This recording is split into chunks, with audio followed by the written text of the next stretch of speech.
மக்களே, இப்போ பார்த்தீங்கன்னா நான் கரூர் டு குளித்தலை ரோட்டில் நிற்கிறேன், பைபாஸில். அது பைபாஸா இல்லை இதான்ட்டு நீங்கள் தான் சொல்லணும். இதில் எனக்கு ஒரு டவுட் இருக்குது. அந்த டவுட்டை நீங்கள் தான் கிளியர் பண்ணணும். பார்ப்போம் வாங்க.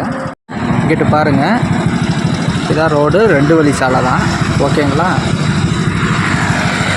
இங்கேருந்து 4 வழி சாலை சேருது. இங்கேருந்து தான் ஆரம்பிக்குது.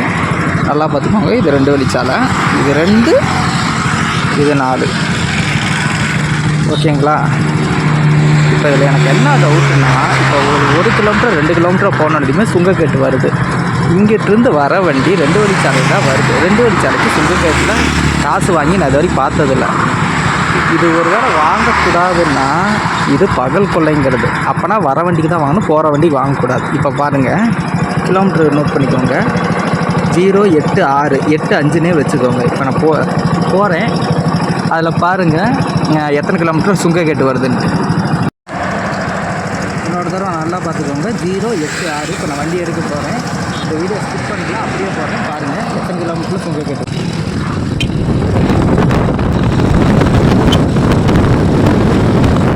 இங்கே பாருங்கள், கிலோமீட்டர் 88.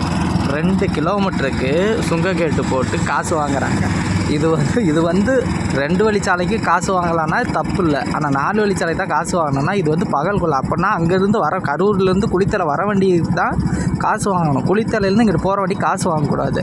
இதை பார்க்குறப்ப இந்த திருவள்ளுவர் ஒரு வேலோடு நின்றான ஒரு திருக்குறள் வரும். அந்த திருக்குறள் நான் கூகுளில் சர்ச் பண்ணி நான் அந்த வீடியோ போடுறேன். இதை பற்றி உங்களோட கருத்து என்னன்ட்டு கமெண்ட் செக்ஷனில் சொல்லுங்கள்.